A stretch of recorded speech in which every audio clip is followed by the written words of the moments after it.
Hi guys, welcome back to my channel.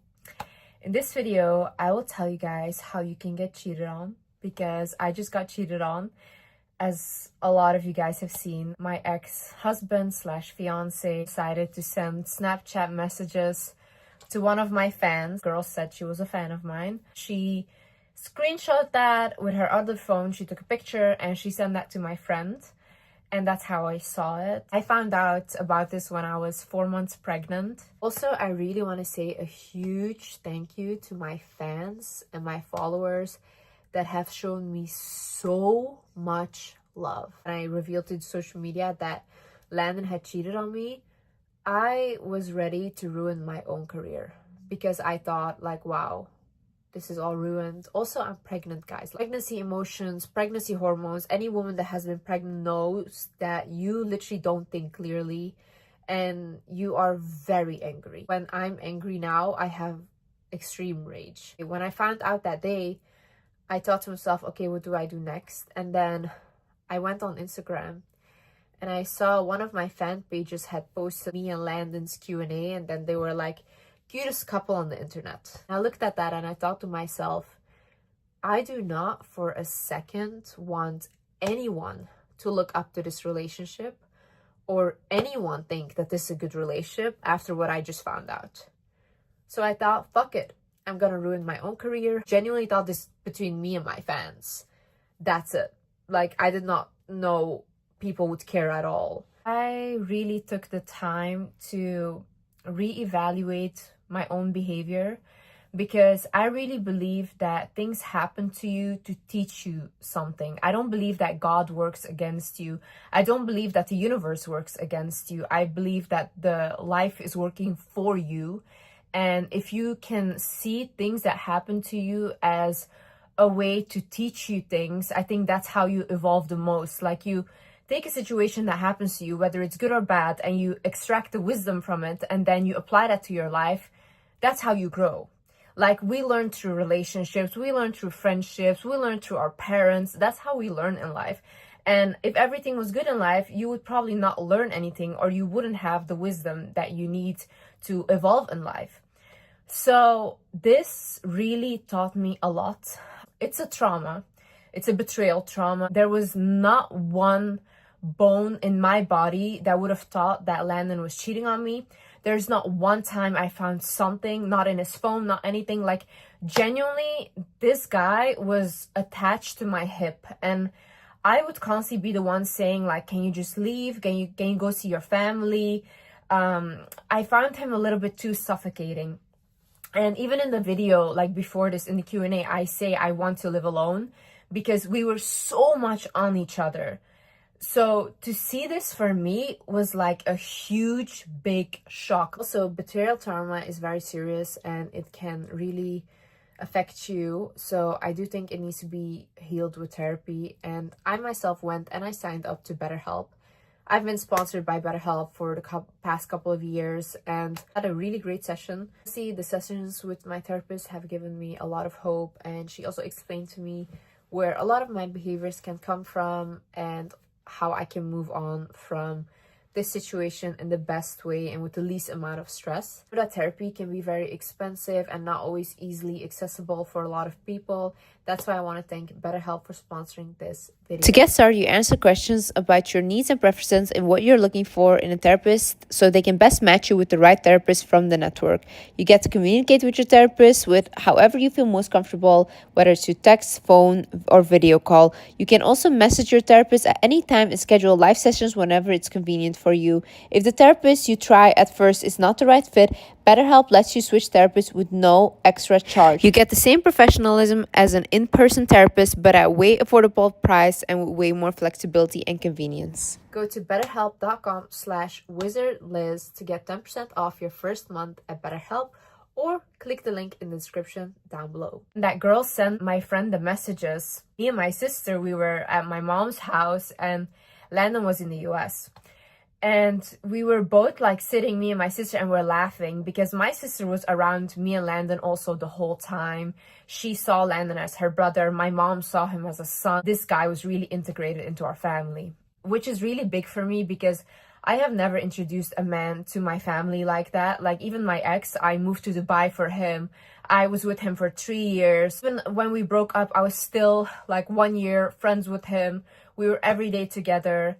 But he was always asking me like, introduce me to your family. I want to get married to you, this and that. And I always had this gut feeling like, no, I don't want to do that with you. Not at all. And I ended up being right, and that relationship also ended in a very shocking way. It was not cheating, but it was something else where I was like, oh my God, you are literally not the person that I thought you were, and I never want to see you again. I remember I said that to my sister, and my sister was like, oh, Liz, it's gonna be nothing, probably something from before. And I was like, yeah, you're right. And the messages she sent, I had them in the car, and it was literally like my heart dropped into my stomach. That is a feeling I would not wish upon anyone. Not on a man, not on a woman. That is disgusting. And especially when the person you're with is acting like such a godly man and he's accusing you always of cheating. And he's making it seem out to be like you're the one that's not trustworthy. So basically the messages were like him trying to meet up with her. She said no. And she said, you shouldn't be texting me if you're in a relationship. And he was like implying that this relationship is not real. Just really hurtful stuff. Now, in the relationship, there were things that I've ignored in terms of my intuition. If I tell you guys the signs that I got and that I ignored, you're gonna say, Liz, you should listen to your intuition. And the reason why I didn't listen to my intuition really is because I remember with my ex, I posted a video on YouTube and I said, intuitively, I feel like I shouldn't be with this person. And I said that he keeps calling me every day. This guy called me 30 times a day, okay? He called me 30 times a day. He would stalk me wherever I would go. I was paranoid. Like when a guy would come up to me on the street and ask for my number, I would literally start tweaking. That's how scared I was. And I realized this is not normal. Like, it's not that I was scared because he was abusive or something. It was just, I was scared because I felt like he might do something if someone asking me for something or if a guy was like just talking to me, okay? I realized to myself, like, this relationship is not normal. Like, I need to end this. So I posted that on YouTube and I said, I decided to end my relationship and explained it a little bit. And I said, like, even when I walk in the mall, I need to be constantly on the phone with him. I have anxiety. Backlash that I got from other people on the internet that I saw then was like women and men making videos and they're saying like, oh, like that's such a stupid reason and why should you break up for that and blah blah. And I then felt like, oh my God, maybe they're right. Maybe I was really wrong. Like I shouldn't listen to my intuition. I'm just overreacting. So then I continued being friends with him. I did not get back together, but we did continue being friends and I was every day with him, did not date anyone else. Then it ended in literally a way where I could have lost my life. And I sat, after all that with me and him happened, like I sat there, I was thinking like, oh my God, I wish I had listened to myself. I wish I had listened to my intuition. So when that happened with my ex, I booked a flight the next day to go home to my mom. I cried the whole night. I didn't sleep. I was in super shock. When I went home, then I was like coming back to my senses because I was like, what was I in for the past 4 years? What did I do? Like, I literally moved to a whole new country for him. I had no family there. I had no one there. Like, it was only him and he was like my whole life. But I was so depressed. It's so confusing when the abuse is not really, you can't see it. It's not like someone is cheating on you or it's not like someone is abusing you, but then there's a lot of mental abuse going on and then you blame yourself because then I think like, okay, but I'm very traumatized. So then probably I'm just sabotaging my relationship. But in my soul, in my heart, this doesn't feel right. So I'm such in a conflict with myself. Remember, when I came back home, I realized like I should have listened to my intuition. I was there for a little while and then I booked Santorini. Now, I went to Santorini and as you guys know, that's how I met Landon at the airport. When I met Landon, I felt something like with our souls connecting. And I realize now that it can be a soulmate kind of situation, but it can also be a karmic.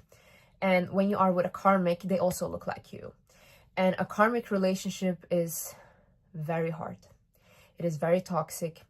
And you do learn a lot from a karmic situation. You grow a lot as a person. It almost like breaks you down as a person. And then you are completely different after that. When I invited him to Santorini, I obviously had that thing still happen with my ex, and I was kind of getting over that, but I was just like trying to put my mind on other things. And Landon was really nice. Everything was great. He was very kind, super sweet, super gentleman-like.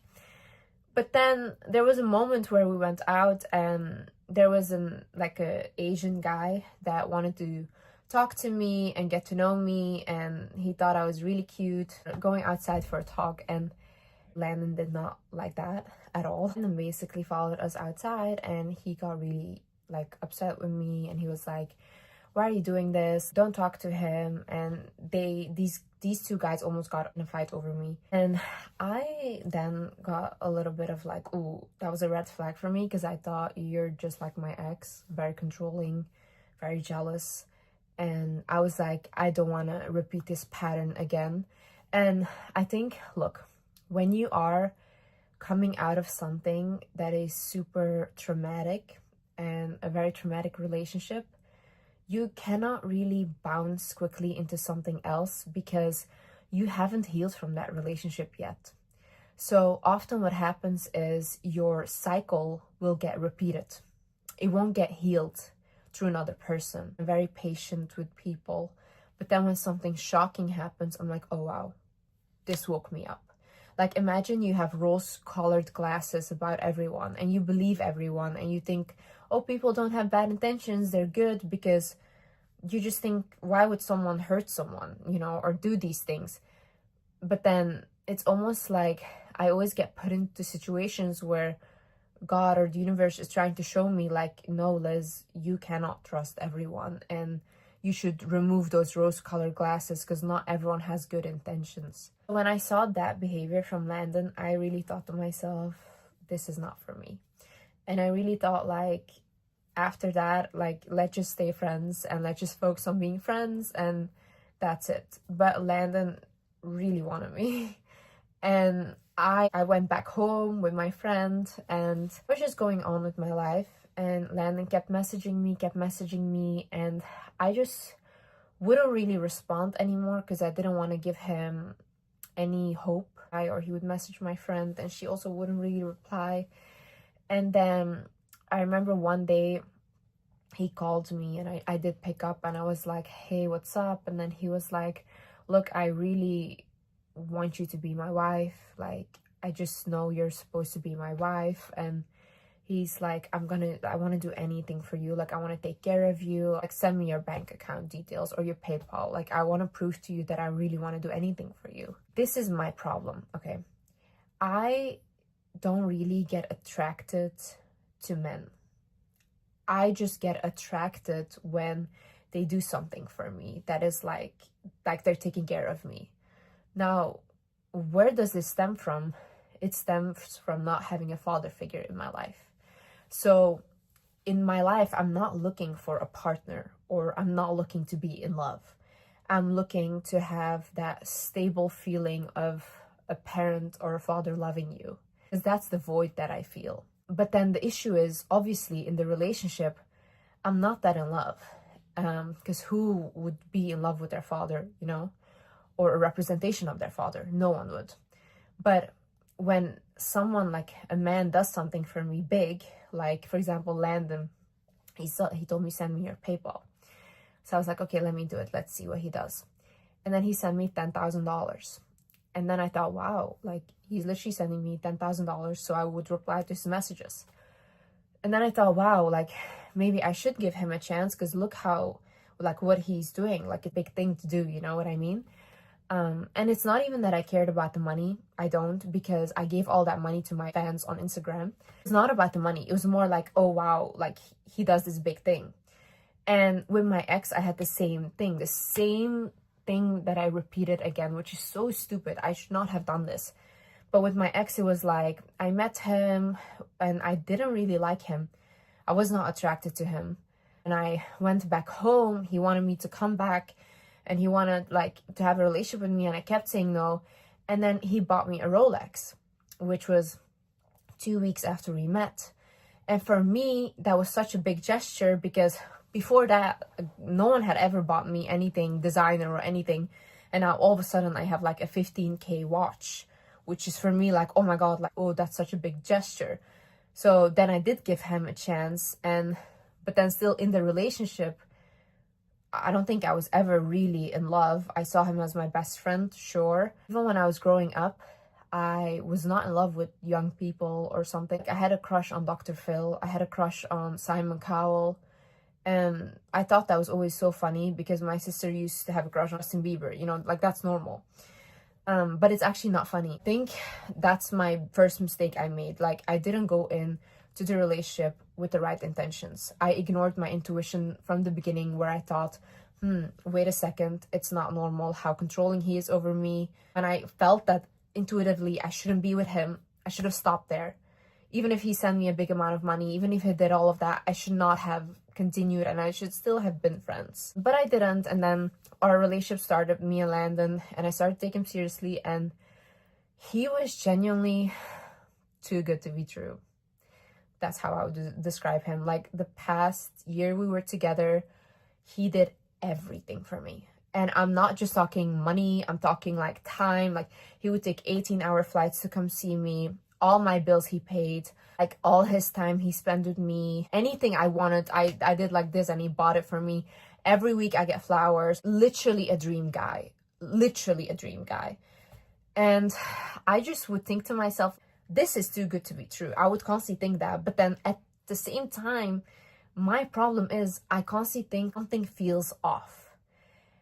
And then you want to blame yourself because I come from a very traumatized childhood. So if I feel that something is off, I blame it on my trauma. So it's almost like my head and my heart fighting with each other because I'm not sure what I'm looking at here. Like, he is perfect, does the right things, he does the right things. Yeah, we argue. Yeah, he's very jealous, he's controlling. But those are things that a lot of people deal with in their relationships, you know?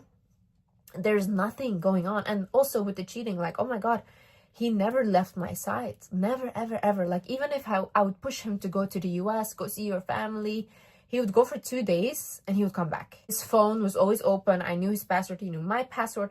We had one phone that was connected. So his messages, his FaceTime, everything would get received on that phone, and mine too.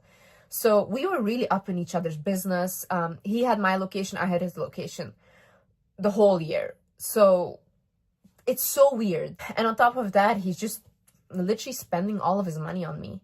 And the same with my ex. Like, my ex spent almost all of his money on me, so much that he got into debt. To me, it's so weird that these guys will go to such lengths and they end up doing something so weird. And with Landon, it's not even like that he wanted out of the relationship. I told him throughout our relationship, Landon, if you ever feel like you want to leave this relationship, I'm more than happy you can leave, but just don't betray me. I would constantly tell him that. Don't betray me. I don't want to be betrayed. I would much rather have you tell me I don't want you or whatever and leave. And he said, yeah, of course.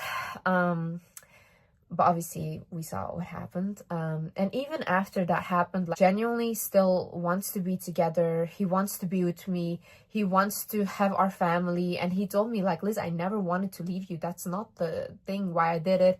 He said he did it because he's very insecure. And he is very insecure. I get it. But I don't think that's a reason to cheat. I think if you're insecure or whatever, or you need validation, then tell me that. I'm your partner, you know, I'm like your wife, I'm carrying your child. Tell me, like, I can understand these things. He would constantly tell me like that he's not good looking, and I would constantly tell him, no, you are good looking. I would always try to hype him up, you know, but he would never believe it. And Landon also comes from a childhood where he was abandoned, or he didn't get enough love from his parents. And I feel like when men grow up with not enough love from their parents, or for example from their mom, like my ex had that, and then Landon, they love the chase, you know. That's the thing. These type of men will love to chase you, but they don't love it when they have you, or they don't appreciate it when they have you. So I think when when Landon like first got with me, the fact that he could do all these things and like buy me things and then win me over, and then eventually when I come to a point where I'm even like, can you stop buying me stuff because it's like a little bit excessive, he would like kind of get turned off by me. It's almost like, you know how they want someone to be constantly mean to them or dismissive of them or cold towards them. And my ex was the same way. Once I started being nice to him, once I started showing him love, he was the same way. He would like completely, he would drop his standards. He wouldn't like me as much. But then when I returned to being mean or dismissive, they love me so much, and then they like try to win me over all again. But then it's just a game. It's a constant game. But you have to imagine if they didn't get enough love from their mother, for example. That is how their mother was. Like, for example, with my ex, was a cold woman, was very dismissive towards him. So for him also, that's what he's trying to recreate in the relationship with me. If you look at the relationship, me and the two serious relationships that I had, which was Landon and my ex, we're both doing the same thing. My ex was trying to recreate his childhood with his mom in me and looking for like a mother figure. And I think Landon was doing the same thing. He wanted a love like a mother. I could not give that to him. When you have never known love as a child, as an adult, you will go for what's familiar. And what is familiar is control, controlling what I wear, controlling what I do, what I say. And for me, I even view that in a man as, oh, he loves me. So if, let's say, Landon would tell me, you can't wear this, I think that's love, because he cares about what I can or cannot do, or he's jealous over me. But I don't see it as like, wait a minute, he's controlling you. Just think like that must be love, because I don't know what love is from a man. I think the only way I've ever felt real love was through my animals and love through my friends. I felt real love through my sister and my family, like my mom, my brothers, but not really through a partner. I also think that the way you grew up plays a big role in all of this intimacy and being comfortable with your sexuality. Like, for example, I grew up in a very, very strict household. Like, it's very patriarchal as well. Women were just wives for a man. And I don't know one woman around me, aunt, whatever, that has married for love. All of them married to get out of the house and just have freedom. So I don't know anyone that has married for love. When you grow up like that, you genuinely have a weird sense of romance. I also didn't grow up watching Disney movies, so I don't romanticize any of that stuff. I just grew up like an adult. I was very close to my mom, and I would always follow my mom around. So whatever worries my mom had, I put on myself. So I almost felt like I was taking care of 5 children. I almost felt like I was very responsible for my family and for the money, or like the lack of money that we had. I felt very responsible for that. I felt responsible for my mom and how my dad was treating her. I always just wanted to protect her. I was always giving her advice on just leave and, you know, you can do this. And I was always her therapist. I wasn't a child. And I think now that I'm pregnant, I don't want my child to for 1 second have to worry about me. I think every child deserves a childhood. And I think the trauma that you experience from your parents really shapes you as an adult. And it's so hard to get rid of these things. And you are really left with like lifelong healing. Some of the signs that I ignored were that I read Landon's matrix chart when we first got together. And in his matrix chart, in his past life, it had said that he had cheated on a loved one before. He had chosen lust over love. So he is likely to repeat this in this lifetime. And that's like something he should watch out for. And I remember reading that and I was thinking to myself, I had also read my matrix chart, my family's. I had read it for my ex. And these things had always been very accurate. And the things that they struggle with had been accurate. So I was wondering then, is he a cheater? Like, that's weird. Like, no way. But then it said it is matrix chart, but I didn't have any evidence other than the matrix chart. And you know, if I break up over the matrix chart, you're gonna call me crazy. But I would tell him these things. I would be like, I have this feeling you're a cheater. And then he would be like, what the fuck? Say like, Sabina, your sister is saying crazy things again. And Sabina was like, Liz, stop self-sabotaging. He's a good guy. And my sister used to say, Liz, if he was a cheater, he would want to leave you, or he would want to go to the US to go see his family or whatever, but he never leaves your side. And I was like, yeah, you're right. Like, there's no way. Another sign that I ignored was I was getting dreams and intuition. Oh my God, even in the Q&A, the one before, when I filmed that Q&A with Landon, I didn't think anything of it. But when I saw a clip on TikTok go viral of me saying to Landon, he's talking about forgiveness and you should always forgive or whatever. And then I say to him, I go like, yeah, it depends if the person is like texting people, that's not forgivable. I don't know why I said that. I don't know how I said that. I don't know what hell that came from. But me and Landon watched that video together and we thought that was so normal. And we were like, that was such a good video. We didn't even think about any of that. When I saw that back, I was like, how the fuck did I literally predict this? Also, before that, I had went to Dubai with my sister after me and Landon spent 3 months together in Switzerland. I had to go back to get some boxes because I was moving to the US and I still had some stuff there.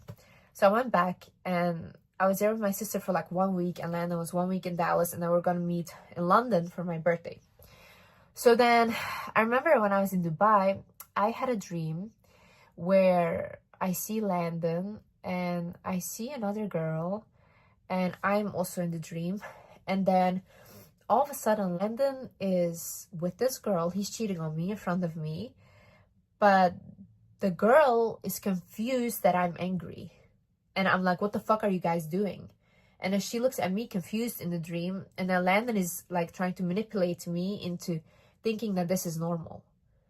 So I'm like so confused, but then in the dream, I remember I was going to my family to tell them like, this is over, we're done. And then the dream basically ended with Landon like on the bench, like whittling his head down, and he was really sad.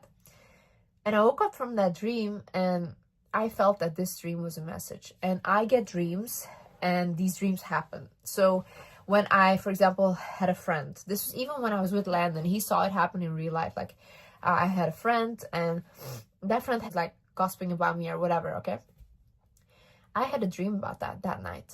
Like that this friend of mine was talking shit about me, doing whatever, and that I couldn't trust this friend. So I woke up and I told Landon like, oh my God, I had this dream about this friend. Landon was like, oh, you're crazy, whatever. So then what happened is that same day, me and Landon, we found everything out like through another friend, and what I had dreamt was true. So he then said like, whoa, Liz, like you're scary. Your dreams actually happen. And I said, yeah, I've always had this. So he knew that. So I had that dream about him then cheating. So what I did, I FaceTimed him when I woke up and I said, Landon, I had a dream where you were cheating on me and manipulating me into thinking this is normal. And I said, are you cheating on me? And he said, what the fuck? No. He's like, I'm actually so offended you would say that to me, blah, blah. And we had a whole fight. But I said, Landon, I don't dream things for no reason. And he's like, no, you're just crazy, blah, blah. I said, okay, I might be crazy. I don't know. But it felt wrong and I didn't forget about it. So then what happened? A week later, I go to London to see Landon and we're gonna celebrate my birthday and everything. And I'm sleeping next to him. I'm sleeping and guess what? Same dream happens again. Same exact dream. There's a girl is having an affair with this girl. This girl is confused why I'm angry and I'm like literally like, what the fuck are you guys doing? He is then again manipulating me in the dream that this is normal. I wake up from this dream with severe heartbreak. Like my heart felt like it was broken into pieces when I woke up, like genuinely hurt. I look at Landon, I wake him up. I said, Landon, this is the second time I had this dream. I said, are you cheating on me? And he said, what the fuck? I'm right here next to you. Are you crazy? Blah, blah. And Sabina was also with us at the Airbnb. So he calls Sabina. He's like, Sabina, your sister is literally overreacting again. She's trying to cause a fight. And Sabina was like, Liz, like, calm down. And I was like, Sabina, my heart is literally broken. I feel heartbreak. There's no way. And then she was like, no, Liz, stress yourself out. You're pregnant. Relax. Like, there's nothing. Like, and she looks at Landon and she says, he has to be so stupid to be cheating on you because he will lose everything. And Landon is like, yeah. But then I couldn't let this shit go. So what did I do? I went to Hyde Park with my sister. We went to walk. And I told Sabina, I said, Sabina, it doesn't feel right. There's no way. I said, this is a sign. This is a sign. And she said, okay, Liz, listen. Don't just ask for vague signs.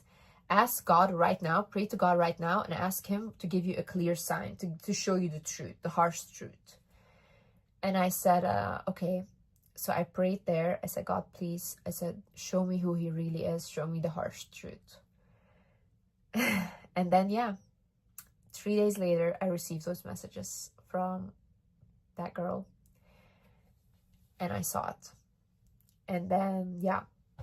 It's so crazy when you ask God to show you who people are or to remove any bad people from your life. You'll often see that the people closest to you get removed or they get revealed for the bad intentions that they had with you. So I have noticed that in both of my relationships, the minute I got really successful or they realize how much money I make, the relationship issues start and they start behaving very, very differently.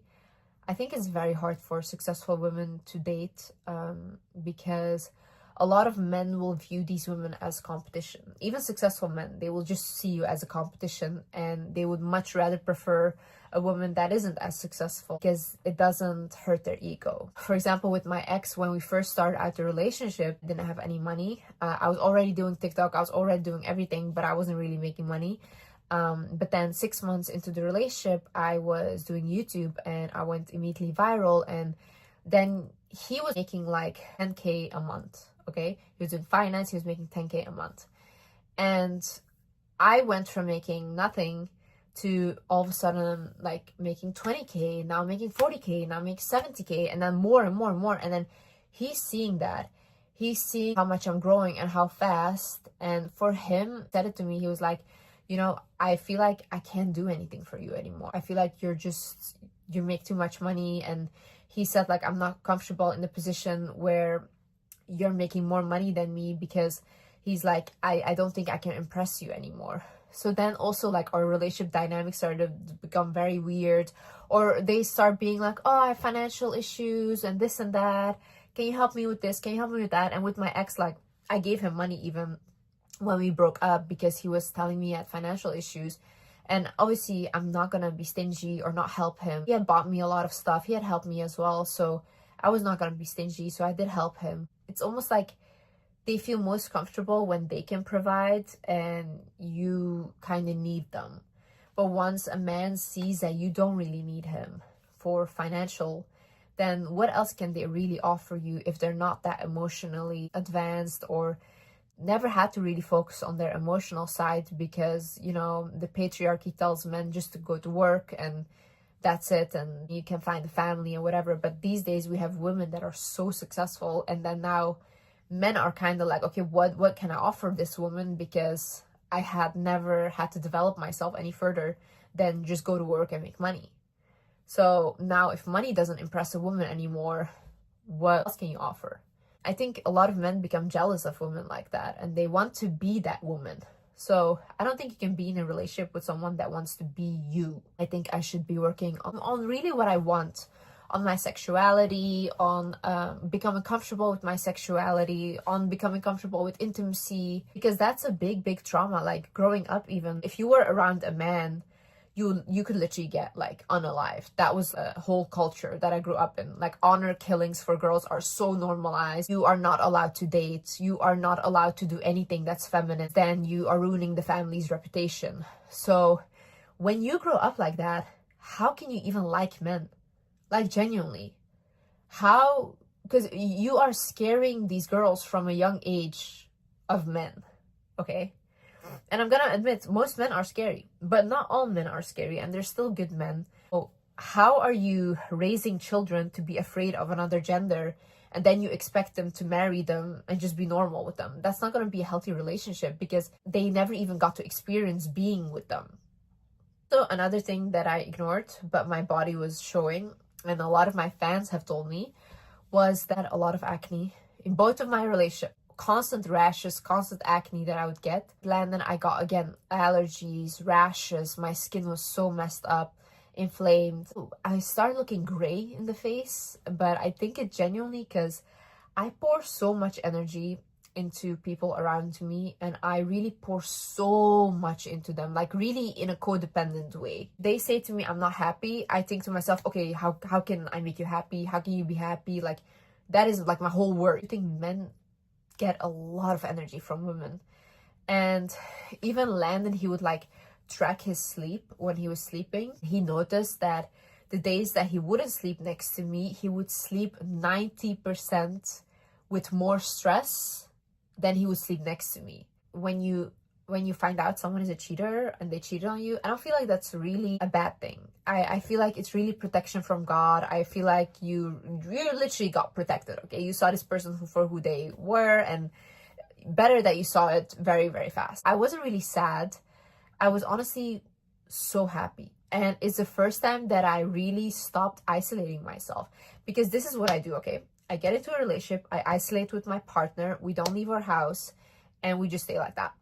Like, same with my ex. I would not leave, I would not make friends. Like, I would just spend all day with him every time. So I isolate myself on purpose because I think I feel safe when I isolate myself. That doesn't make the relationship healthy. It becomes such an unhealthy, boring relationship because you're literally like a 70-year-old couple. Same with Landon, we just isolated constantly. When it ended, I honestly felt like, you know, like finally, I felt like I can now go and travel, and I wanted to do those things. So then I took my sister, we traveled all over Europe. We had the best time. Like, I had such a great summer, like, honestly. And I was really happy. And then a lot of people were like, Liz, why aren't you sad? Or you should be more sad. And I was like, I cannot be sad when I have such a blessed life. It would even like irk me that I would be complaining or that I would feel bad about any of this, because God blessed me with such a good life. I have worked so hard to have a good life, and I do have a good life, and my child will have such a blessed, good life, you know? Like, thank God, thank God. I have gratitude. There's so many bad things happening in the world. Cheating, yeah, well, that's it. You know, what can you do? You saw the person for who they were, and then you decide, what do you do next? How do you handle this next? And honestly, when I was talking to a lot of people that are married for like 8 years, 10 years, they all told me that this is not a good reason to leave the relationship. And I said, excuse me? And they said, yeah, Liz, like, that's what marriage is about. You forgive the person and then you on again and all these things. And I was really thinking to myself, like, so is this how people live? So you guys just do all of that and then you forgive each other and then you continue. Then I was thinking, like, that makes sense to me if you are really into men and if you really like to be around them and if you love living with a partner or with a woman, or it doesn't matter who it is, you know, if you love and you love living with them, then yeah, that makes sense that you would want to figure it out. And or if, for example, you are with a person for money, like, great, you can stay. As long as you have money, they'll just do their thing and you can do your thing. But if you genuinely don't really like that stuff, and if you're happy by yourself or with your family, friends, and with your pets, I don't see the point in that. Like, it's just more drama, it's more stress, it's more struggling. So I don't get it. Also, this whole thing of like, oh yeah, men cheat, all men cheat. I don't believe that. I genuinely think there's men that don't cheat. Leaders cheat. There's a lot of women that cheat. And I honestly think you have to be really validation seeking and insecure to just cheat, because one person is never going to do it for you, and you constantly need the attention from other people or them to tell you that you are something in order for you to feel like you are something. Sometimes it can also be an addiction. When you start ignoring your purpose or you start ignoring what you're meant to do, then God will force you out of a situation. If you don't listen to the signs, if you don't listen to all of these things that God is telling you or showing you, you will be forced out of that situation, and that is really painful. Marriage and having children is a very big step. It's not something that should be glamorized because it's not that easy, not for a woman. And I don't think that when a woman gets into a relationship with someone that is not contributing anything financially, I don't think that's a fair relationship at all. Imagine you walk away from someone that is not willing to help at all and all these things, it's super, super hard. So I do think women should think about that, because men think like that too. Men have super high standards. Men expect so many things from women. So expect at least money for yourself. So happy, like the good thing that came out of this is like I donated $50,000, $5,000 to 10 different single moms, and just my heart really makes me feel so good, because every day still praying for me. They're so sweet. I'm so happy this happened. Like, I'm so happy the situation happened, because I could have helped so many women, and I'm gonna continue doing that. I have done this before. People always say like, oh, she's just a gold digger. I love money. I will always love money. I love money. But I also love giving money away. Like, that's why I love money. Like, if you have a lot of money, you can do so much for people, If I have more money, then I can like start building schools and help countries and all these things, or orphanages. That's why I think money is such a beautiful thing. You can bless a lot of people with it. And if you're in a position like that, I would say like, give back to people and help them, donate where you can, in public, in private, it doesn't matter, Anyways, so yeah, I love you guys so much, and yeah, I see you in the next video. Bye bye.